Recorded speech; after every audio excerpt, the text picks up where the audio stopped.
qui naturellement a une notoriété ici à Lukunga. Donc, le président de DIPRO n'a jamais été à la Cour constitutionnelle pour changer des numéros de qui que ce soit. On attribue les numéros à la Cour constitutionnelle non pas à un individu, mais au regroupement politique. Si nous avons 3 requêtes au niveau de la Cour constitutionnelle, sachez qu'on va attribuer ce numéro au regroupement. C'est pourquoi quand on proclame les résultats, on cite plutôt le regroupement politique ou le parti politique. C'est pourquoi pour agir en justice, pour que vous soyez candidat, il eût fallu que le président du regroupement, légalement mandaté, reconnu à cet effet, puisse faire quoi? Signer le mandat. Et c'est pourquoi je vous informe qu'il est hors de question de pouvoir introduire un quelconque recours en erreur matérielle devant la Cour constitutionnelle contre le camarade Val. Et tout celui qui va oser imiter ma signature sera déféré devant la justice. Nous avons saisi officiellement le président de la Cour constitutionnelle pour mettre en garde tous les escrocs, tous les criminels qui vont s'amuser à pouvoir nous attaquer. Nous réagirons de manière implacable. Nous réserverons une réponse proportionnée à l'attaque qui nous sera lancée. Attaquer le siège de Lukunga, c'est attaquer DIPRO, c'est attaquer tous les efforts des camarades ici présents. Parce que, en attaquant ce siège, nous risquons de le perdre encore. Déjà que nous n'avons pas assez de sièges à l'Assemblée nationale. Donc je ne sais pas si le camarade est présent. Je vais l'inviter à pouvoir se lever pour que les autres camarades puissent l'applaudir.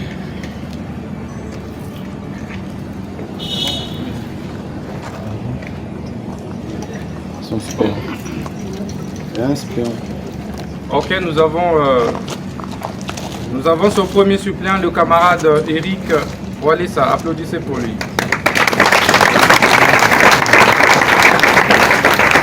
Donc à ce jour, DIPRO compte 4 sièges au niveau législatif, ce qui n'est pas mal pour un parti de l'opposition, pour une formation de l'opposition. En dépit des guerres que nous avons connues avant les élections, que vous connaissez, en dépit des tentatives de débauchage, des tentatives de déstabilisation, des tentatives de division dont nous avons été victimes. Nous avons tenu bon et aujourd'hui voilà que nous avons des députés. Et donc je mets en garde une fois de plus tous les camarades qui vont s'amuser à faire ça. À partir de la semaine prochaine, on prendra des décisions d'exclusion pour tous ceux qui vont s'amuser.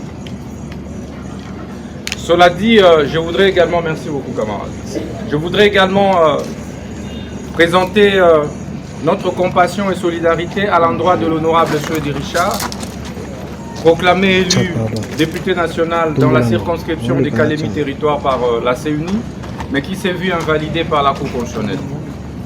Et nous avons à cet effet saisi la Cour constitutionnelle en rectification d'erreurs matérielles et nous espérons que la Cour pourra corriger l'erreur matérielle dont le camarade a été victime. S'agissant du processus politique, évidemment au passage je vous informe qu'on a grappillé, brassé plus d'une dizaine de sièges au niveau des municipalités. À Kinshasa, nous avons un conseil municipal à Barumbu. Nous avons également pu grappiller un conseil municipal au niveau de la commune de Mongafola. Si les camarades sont là, je les prie de se lever pour que nous puissions les applaudir.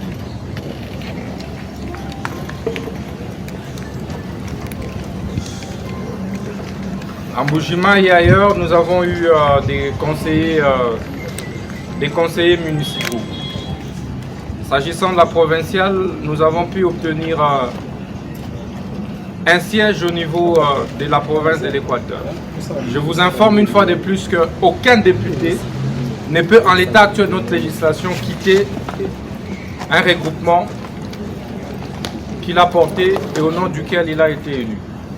Tout celui qui va s'amuser à faire ça, il va perdre son mandat au profit de son premier suppléant. Nous ne laisserons personne prendre notre siège.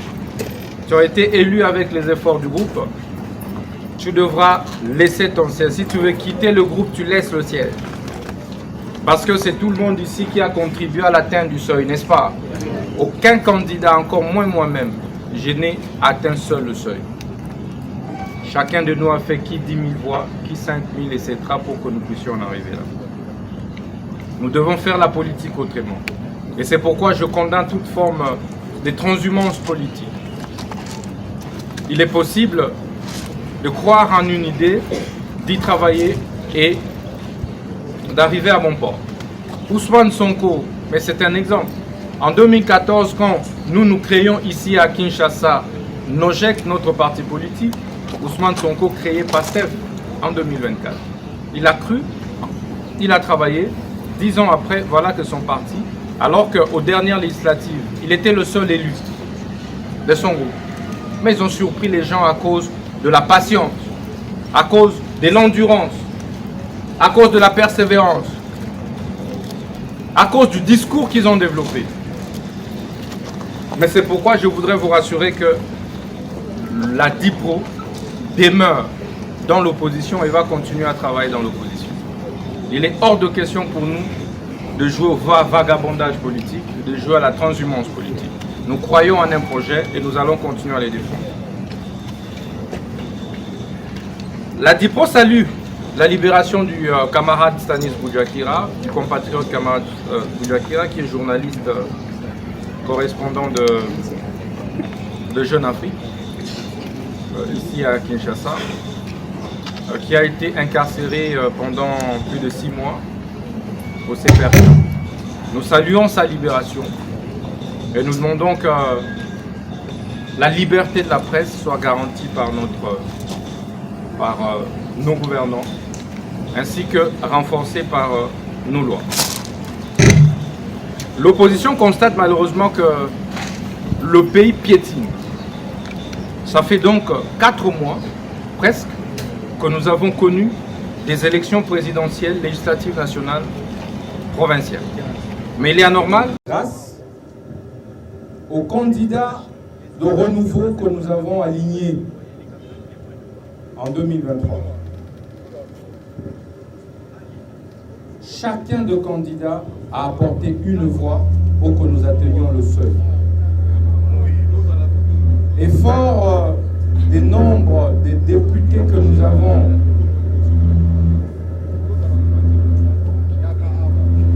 camarade Lenzo,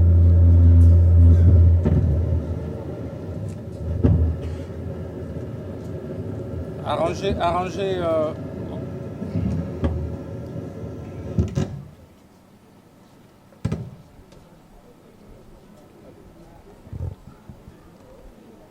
Ben on peut parler sans micro. Parce que là, ça dérange. Vous pouvez couper alors s'il y a un problème technique.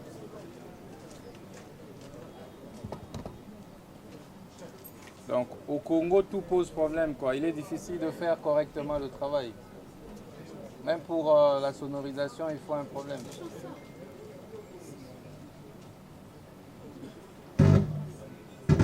Ok, on peut y aller rapidement parce que le soleil n'est pas notre allié. Vous pouvez couper, il n'y a pas de problème. Vous allez améliorer la fois prochaine. Alors, chers camarades, je disais que cette victoire, à l'issue des élections de 2023, est le fruit des efforts de tous. Et j'aimerais que vous puissiez applaudir pour tous les candidats DIPRO.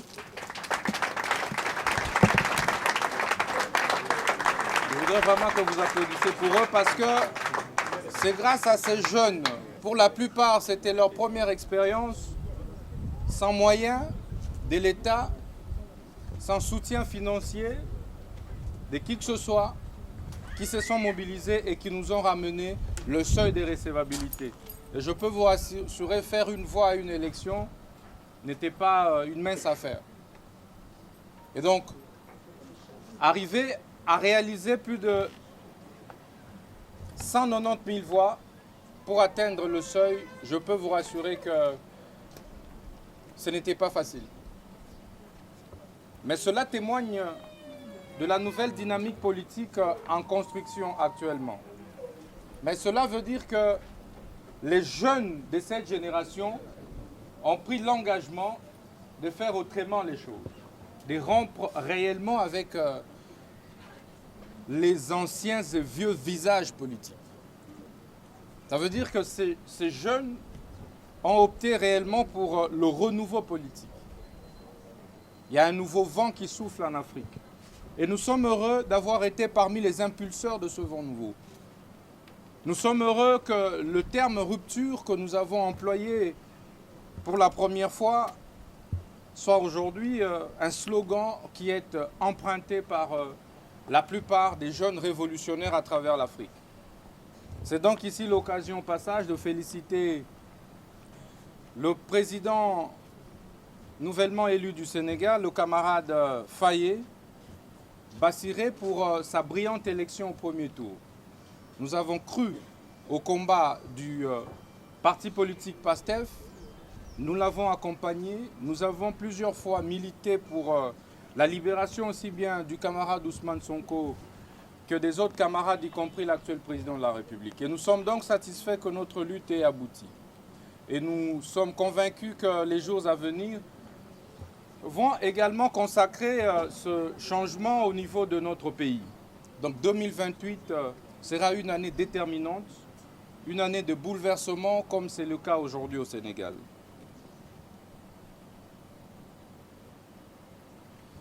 Nous nous solidarisons donc à tous les camarades qui, en dépit des efforts déployés, n'ont pas été proclamés par la CENI, encore moins par la Cour constitutionnelle.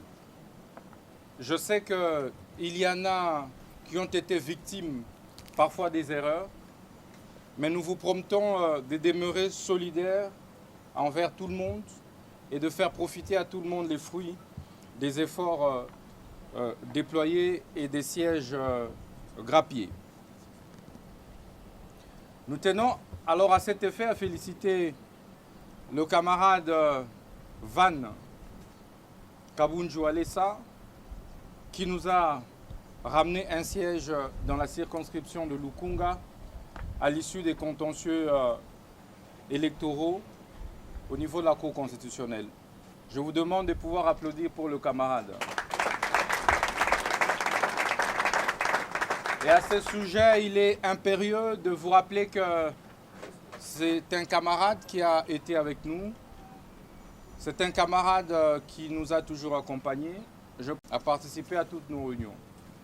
Donc ne suivez pas contre un jeune de 33 ans d'ailleurs, qui s'est battu, bec et ongle, qui a battu campagne et qui est parvenu, qui a été la tête de liste d'IPRO au niveau de Lukunga, qui a mobilisé suffisamment de voix, parce que comme vous le savez, c'est un serviteur de Dieu, c'est un homme de Dieu, c'est un chanteur qui naturellement a une notoriété ici à Lukunga. Donc le président de DIPRO n'a jamais été à la Cour constitutionnelle pour changer de numéro de qui que ce soit. On attribue les numéros à la Cour constitutionnelle non pas à un individu, mais au regroupement politique. Si nous avons 3 requêtes au niveau de la Cour constitutionnelle, sachez qu'on va attribuer ce numéro au regroupement. C'est pourquoi quand on proclame les résultats, on cite plutôt le regroupement politique ou le parti politique. C'est pourquoi pour agir en justice, pour que vous soyez candidat, il eût fallu que le président du regroupement, légalement mandaté, reconnu à cet effet, puisse faire quoi? Signer le mandat. Et c'est pourquoi je vous informe qu'il est hors de question de pouvoir introduire un quelconque recours en erreur matérielle devant la Cour constitutionnelle contre le camarade Van. Et tout celui qui va oser imiter ma signature sera déféré devant la justice. Nous avons saisi officiellement le président de la Cour constitutionnelle pour mettre en garde tous les escrocs, tous les criminels qui vont s'amuser à pouvoir nous attaquer. Nous réagirons de manière implacable. Nous réserverons une réponse proportionnée à l'attaque qui nous sera lancée. Attaquer le siège de Lukunga, c'est attaquer DIPRO, c'est attaquer tous les efforts des camarades ici présents. Parce que En attaquant ce siège, nous risquons de le perdre encore. Déjà que nous n'avons pas assez de sièges à l'Assemblée nationale. Donc je ne sais pas si le camarade est présent. Je vais l'inviter à pouvoir se lever pour que les autres camarades puissent l'applaudir.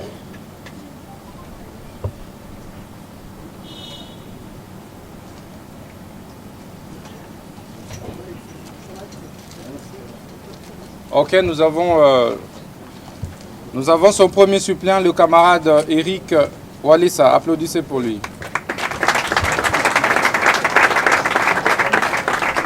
Donc à ce jour, DIPRO compte 4 sièges au niveau législatif, ce qui n'est pas mal pour un parti de l'opposition, pour une formation de l'opposition.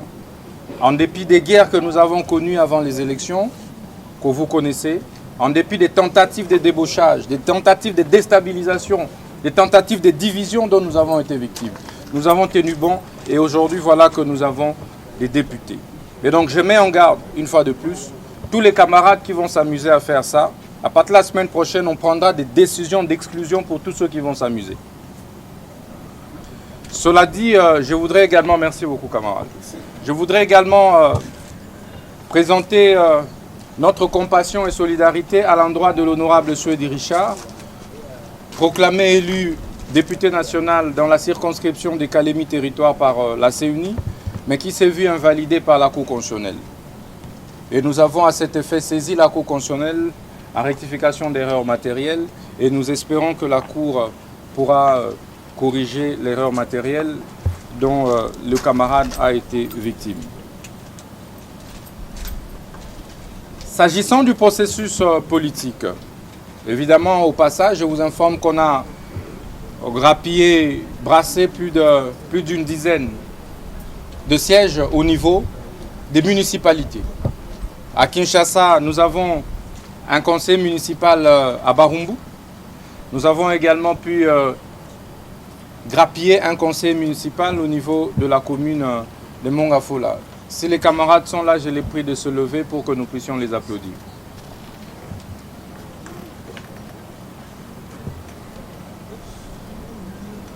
En Boujima et ailleurs, nous avons eu des conseillers municipaux. S'agissant de la provinciale, nous avons pu obtenir un siège au niveau de la province de l'Équateur. Je vous informe une fois de plus qu'aucun député ne peut, en l'état actuel de notre législation, quitter un regroupement qu'il a porté et au nom duquel il a été élu. Tout celui qui va s'amuser à faire ça, il va perdre son mandat au profit de son premier suppléant. Nous ne laisserons personne prendre notre siège. Tu as été élu avec les efforts du groupe. Tu devras laisser ton siège. Si tu veux quitter le groupe, tu laisses le siège. Parce que c'est tout le monde ici qui a contribué à l'atteinte du seuil, n'est-ce pas? Aucun candidat, encore moins moi-même, je n'ai atteint seul le seuil. Chacun de nous a fait qui 10 000 voix, qui 5 000, etc. pour que nous puissions en arriver là. Nous devons faire la politique autrement. Et c'est pourquoi je condamne toute forme de transhumance politique. Il est possible de croire en une idée, d'y travailler et d'arriver à bon port. Ousmane Sonko, mais c'est un exemple. En 2014, quand nous créions ici à Kinshasa NOJEC, notre parti politique, Ousmane Sonko créait PASTEF en 2024. Il a cru, il a travaillé. 10 ans après, voilà que son parti, alors qu'aux dernières législatives, il était le seul élu de son groupe. Mais ils ont surpris les gens à cause de la patience, à cause de l'endurance, à cause de la persévérance, à cause du discours qu'ils ont développé. Mais c'est pourquoi je voudrais vous rassurer que la DIPRO demeure dans l'opposition et va continuer à travailler dans l'opposition. Il est hors de question pour nous de jouer au vagabondage politique, de jouer à la transhumance politique. Nous croyons en un projet et nous allons continuer à les défendre.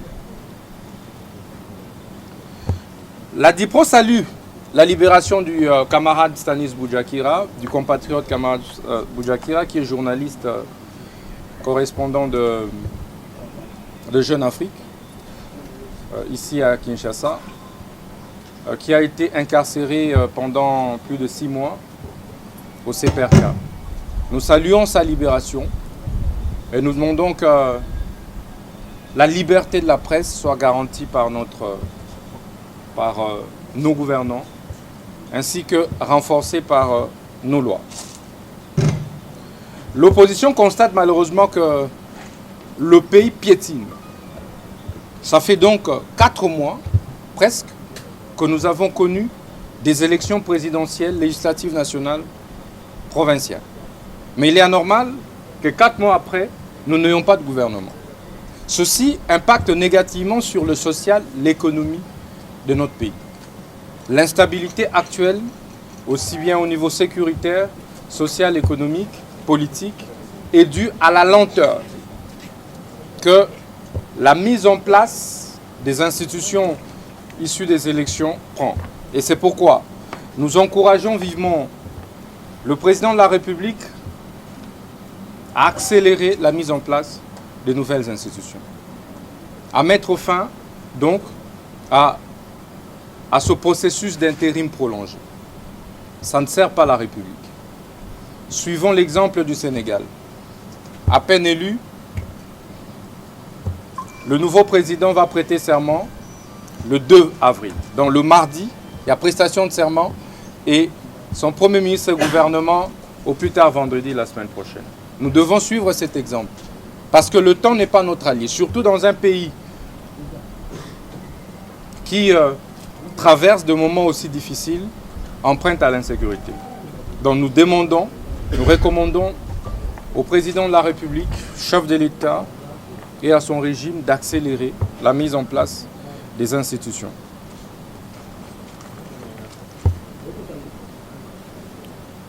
La DIPRO appelle donc à tenir compte dans le prochain gouvernement à l'opposition politique et à la société civile. Parce que nous sommes dans un contexte assez sui generis de notre histoire politique, où la partie est du pays est convoitée, où la partie est de notre pays fait l'objet des menaces et attaques dues aux velléités expansionnistes du sanguinaire M. Kagame, que je dénonce parce qu'il est en train de me suivre sur mon Twitter. Je lui demande d'arrêter ça. Un régime sanguinaire mérite des réponses appropriées. Et donc nous demandons au chef de l'État, nous le recommandons, à ne pas se focaliser sur sa majorité au pouvoir parlementaire, à s'ouvrir à l'opposition et à la société civile, et à dénicher des compétences qui peuvent aider à restructurer le pays et à mettre fin à la guerre à l'est du pays. Donc il faut tenir compte de la compétence, mais c'est surtout du patriotisme. Beaucoup de Congolais ont perdu le sens du patriotisme. C'est ici donc l'occasion, et nous allons y revenir, de dénoncer l'infiltration dont notre classe politique fait l'objet depuis un certain temps de la part du régime rwandais, de la part de M. Paul Kagame, qui cherche désormais à dissimuler son agression, qui cherche désormais à congoliser son plan de balkanisation de la partie est du pays. Nous disons que l'occupation de Bunagana, l'occupation de Kiwanja, l'occupation de Rutshuru est injuste et illégale. Et les compatriotes qui s'évertuent à se présenter en mouton de Panurge sont en train de trahir la mémoire de Patrice Emery Lumumba, sont en train de trahir la République. Et donc nous nous attendons à l'ouverture. Ouverture qui va certainement permettre à tous les fils et filles du pays de se rassembler, de se fédérer autour d'un bloc, un bloc des patriotes qui va gouverner la République. La DIPRO invite également la majorité parlementaire actuelle à tenir compte de la représentation de l'opposition au sein du bureau de l'Assemblée nationale. Et nous vous informons que nous allons présenter notre candidature au bureau de l'Assemblée nationale, au nom de l'opposition politique. Parce que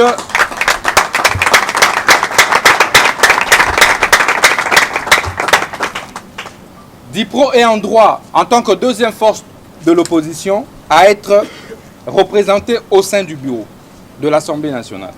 Et c'est pourquoi nous invitons le pouvoir en place, la majorité parlementaire, à concéder un poste de titulaire au sein du bureau de l'Assemblée nationale, soit les questeurs, soit les rapporteurs du bureau de l'Assemblée nationale.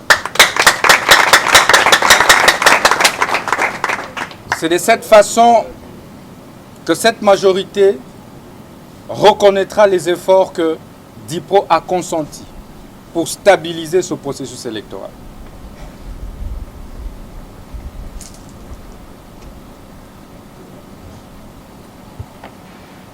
Concernant le porte-parole à l'opposition, DIPRO va présenter l'un de ses cadres comme porte-parole de l'opposition politique. Parce que simplement, nous ne voulons pas que l'opposition politique congolaise soit prise en tenaille par M. Paul Kagame, qui a réussi à infiltrer une bonne partie de l'opposition politique de notre pays. Et vous verrez que la plupart de ceux qui se disent opposants ne le sont qu'envers le pouvoir en place. Et non envers ceux qui nous envahissent, ceux qui nous pillent, ceux qui nous tuent. Et vous allez le remarquer, face à l'agression actuelle rwandaise, il y a une frange de l'opposition qui ne dit rien, qui se tait. Jamais de déclaration, jamais de condamnation. Mais bien au contraire, ils envoient indirectement leurs membres, leurs cadres à faire quoi? À adhérer dans cette machination injuste, trompeuse de M. Paul Kagame. C'est ici le lieu de demander aux partis de l'opposition qui se disent réellement nationalistes de se désolidariser de tous leurs cadres qui s'affichent de manière ostentatoire aux côtés des Rwandais à Rutshuru. Et il est ridicule qu'un Congolais accepte de s'afficher se pointant devant un Rwandais qui tue les Congolais, qui pille nos richesses au motif qu'il viendrait libérer Kinshasa. Il va libérer Kinshasa entre les mains de qui? De Rwandais ou des Congolais? Vraiment.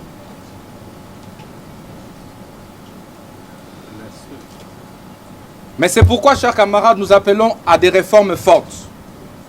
Entre autres réformes, nous invitons l'Assemblée nationale à vite adopter notre proposition de loi portant déchéance de la nationalité congolaise. À tous les Congolais qui trahissent la République, à tous les Congolais qui trahissent la cause commune pour laquelle nos pères d'indépendance ont donné de leur sang et de leur vie. Et Sengeli kolongo la nationalité congolaise na ba congolais nyoso oyo d'origine topé d'acquisition ba trahir mboka. C'est légal. Bato ba koloba c'est illégal ba kosi. Donc koti saki boye proposition de loi na biso toko c'est la bureau définitif pour que examen nango et banda na niveau de l'Assemblée nationale. Et Sengeli ko kokomisa bato wana ba étranger moto yo andimi kozala sima ya Paul Kagame akomi Rwandais. Akomi nani? Rwandais.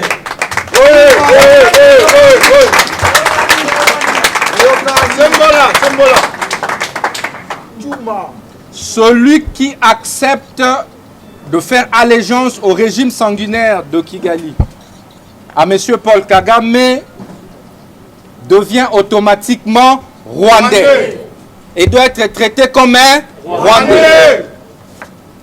Parce que pour votre information, tous ont des passeports rwandais. Ils circulent à l'international avec des passeports rwandais. Je vous informe qu'ils sont entraînés sur le territoire rwandais.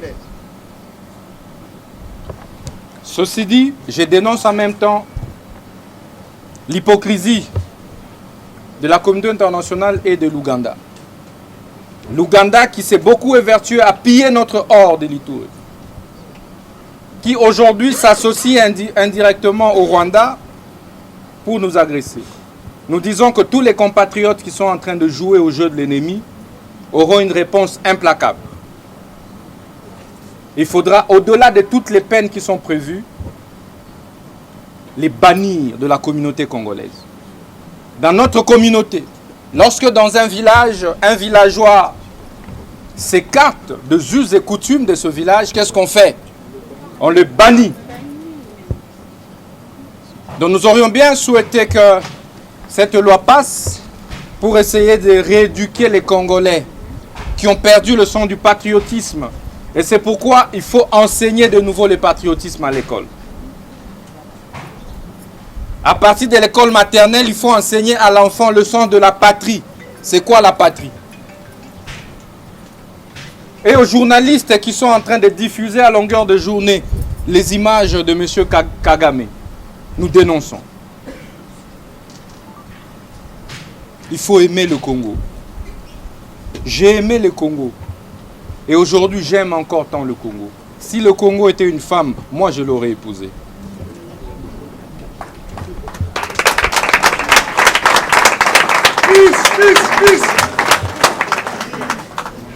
Je disais donc que j'ai tant aimé le Congo. Et aujourd'hui, je l'aime encore davantage. Notre mère patrie. Et si c'était une femme, je l'épouserais.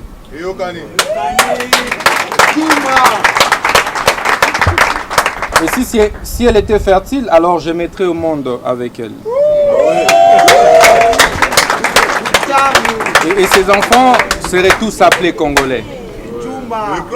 N'aurait donc pas des différences d'ethnie, des différences de tribus, des différences de race, des différences d'origine. Seraient tous Congolais, avec comme dénominateur commun un seul père et une seule mère. C'est le Congo. Mes chers compatriotes, chers camarades, s'agissant de l'insécurité à l'est du pays, la DIPRO dénonce donc cette infiltration malveillante, dangereuse du Rwanda. Nous savons qu'ils sont nombreux ici à Kinshasa. Et je sais qu'ils sont en train de me chercher des pientans, à m'empoisonner, à m'envoyer des femmes. Vous les femmes qui venez pour me séduire au nom du Rwanda, je vous mets en garde.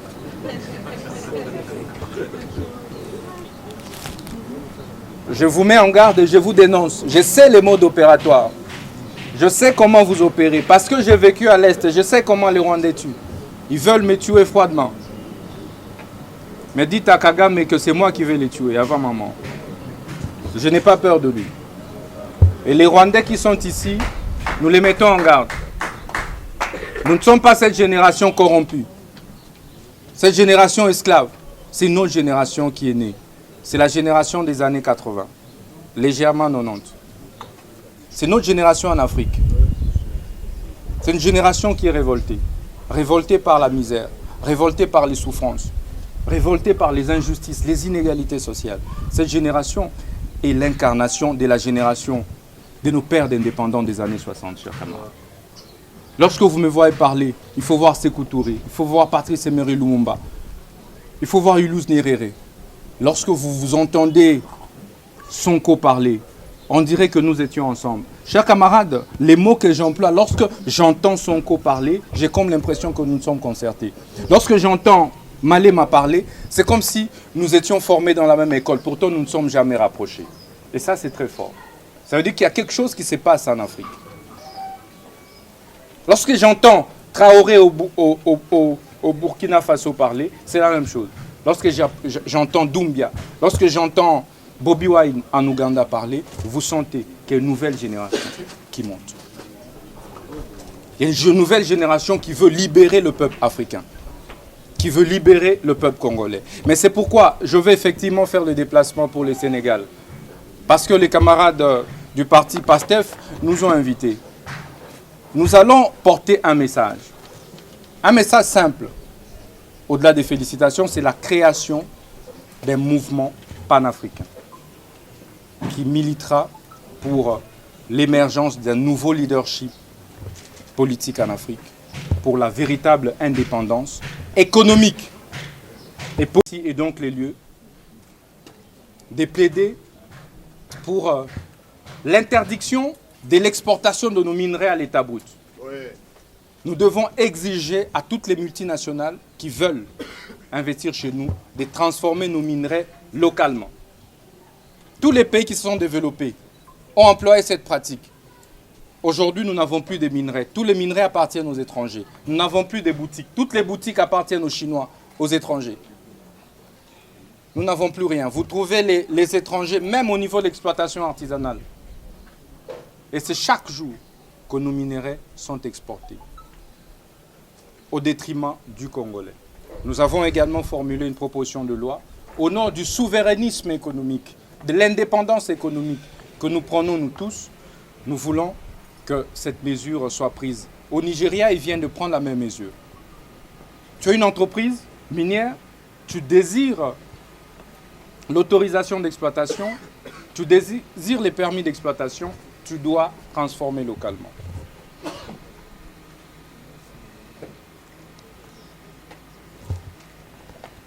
La DIPRO dénonce l'inaction de notre justice quant à l'agression dont est victime notre pays. En fait, notre justice, apparemment, elle se livre simplement ou ne s'intéresse qu'au conflit entre citoyens et concernant des vaches, des poules, des coqs, des bêtes. Mais en réalité, sur les questions essentielles qui touchent à la souveraineté, à l'intégrité territoriale, notre justice est totalement absente.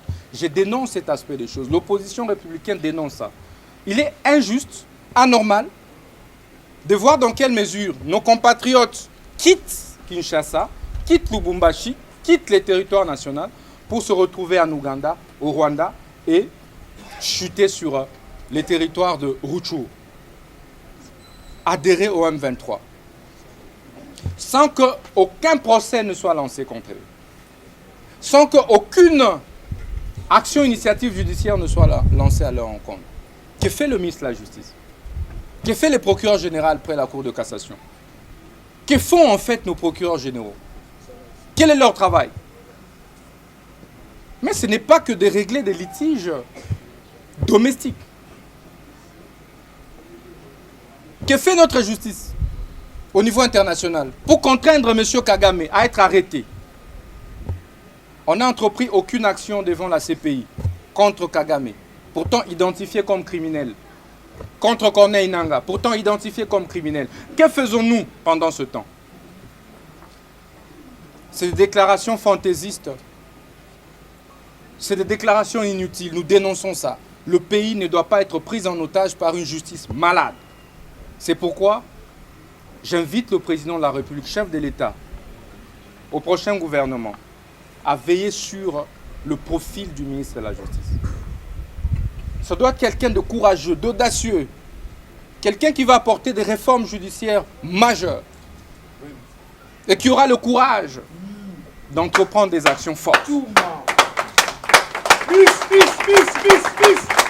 Parce que, chers camarades, si on avait commencé à interpeller tous ces jeunes gens qui circulent ici à Kinshasa, ils ne se seraient pas amusés d'adhérer autant ostentatoirement au M23 et à faire des vidéos. Ils ont des membres de famille ici, ils ont des biens, il faut confisquer leurs biens. Il faut interpeller les responsables de leurs partis politiques qui sont ici. Il faut vérifier avec qui ils sont en contact. Plutôt que de se contenter des petites et simples déclarations que, bon, ils sont libres. Au nom de quelle liberté? Et nous ne voyons nulle part des décisions d'exclusion, des décisions de désolidarisation. Et notre justice est totalement absente. C'est comme si la justice n'existait pas au Congo. Tout ce que nous savons, c'est nous contenter des contentieux électoraux ou des cas de divorce. Nous dénonçons cet aspect des choses. Et nous demandons au président de la République à pouvoir, cette fois-ci, être rigoureux. La DIPRO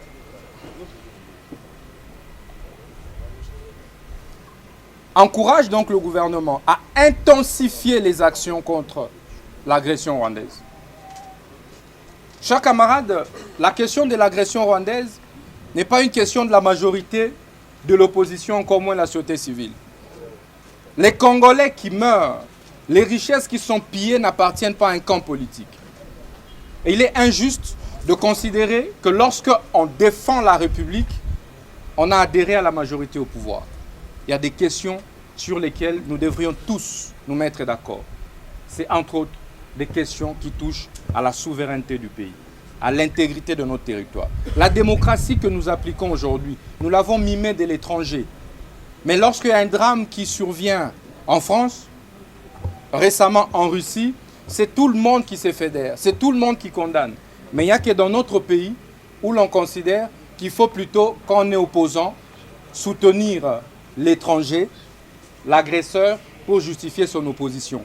Nous disons rupture avec ce type de mentalité archaïque et corrompue. L'opposition, ça ne veut pas dire la haine. L'opposition, ça ne veut pas dire la radicalité. L'opposition, ça veut dire se construire des idées opposées à celles des gouvernants en place. Donc, nous encourageons le pouvoir en place à amplifier ces actions-là. Et en même temps, à prendre des mesures pour décourager la traîtrise de plus en plus galopante. Enfin, sur le plan social et économique. Mais avant d'aborder cela, Dipro réitère sa position sur l'insécurité à l'est du pays. Chers camarades, il n'y a pas de magie. Il faut lancer la guerre contre le Rwanda. Le Rwanda est un État minuscule. Et il est injuste que ce petit pays puisse nous mettre à genoux à ce point. Ça fait 3 décennies que nous pleurons. On dit que nous sommes infiltrés. Mais vous pensez que si nous popularisons cette lutte, le Rwanda saura tuer tous nos compatriotes pour envahir le Congo? Il est impossible pour le Rwanda d'envahir le Congo. Sur le plan de la guerre. Impossible. Et nous sommes prêts à porter les armes pour aller combattre au front. Et entrer au Rwanda, capturer M. Paul Kagame et le faire juger ici à Kinshasa. Oui.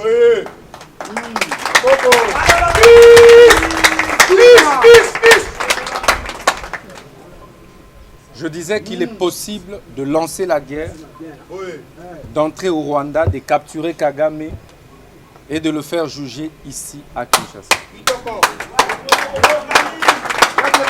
Nous avons... Tous les Congolais ne sont pas des traîtres, c'est faux. On a des vaillants compatriotes. On a connu des Mamadou Ndala, on a connu plein de généraux. Nous avons des généraux comme John Chibangu. Nous avons d'autres généraux, des vaillants, qui peuvent, une fois que la guerre est lancée, faire face à cette armée rwandaise qui se croit désormais tout permis. Et la deuxième initiative, il faut arrêter M. Paul Kagame. Avec ou sans la guerre, il faut arrêter ces messieurs. Oui. Et je regrette parce que ce qu'il est en train de laisser aux générations futures rwandaises, c'est extrêmement grave. Parce que nous finirons par nous venger. Une fois élu 6e président de la République, croyez-moi, j'annexerai ce Rwanda-là au Congo.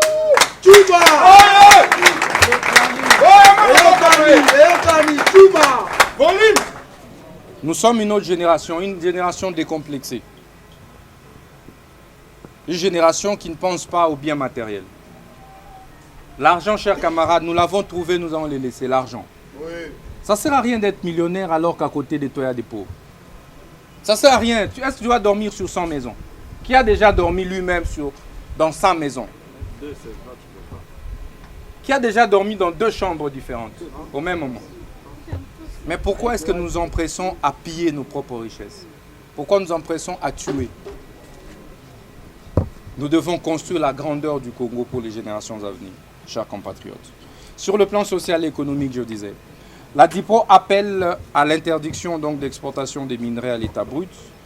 La DIPO invite le gouvernement à améliorer les conditions de vie de nos compatriotes, à donner plus d'emplois aux jeunes. La plupart des jeunes sont sans emploi. La plupart de ceux qui sont là me demandent de l'emploi au quotidien. Je me dis, même si aujourd'hui j'ai accédé au pouvoir, je vais donner l'emploi à qui? Et à qui est-ce que je veux m'abstenir de donner de l'emploi? Parce qu'en fait, en réalité, il faut décréter l'état d'urgence sociale dans ce pays. Prendre des mesures drastiques qui s'imposent pour donner de l'emploi aux jeunes chômeurs, aux jeunes sans emploi, stabiliser notre taux de change, stabiliser notre économie. La population en souffre.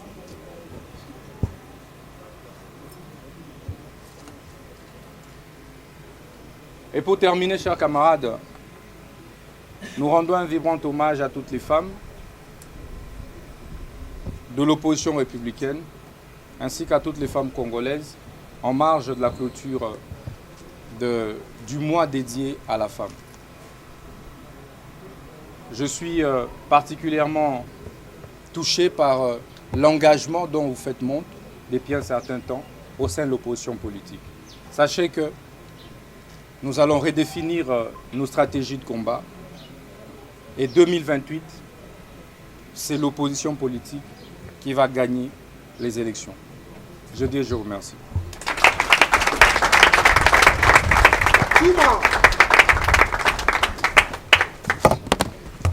Bien, chers camarades, je vous remercie pour la patience. C'est avec ça que nous mettons fin à notre matinée politique. Ça n'était pas un point de presse. Donc aux journalistes de prendre patience, aux cadres qui vont nous recevoir de prendre également leur mal en patience. Je vais recevoir. Donc je vais instaurer un jour où je recevrai les cadres que vous êtes. Dites à tout le monde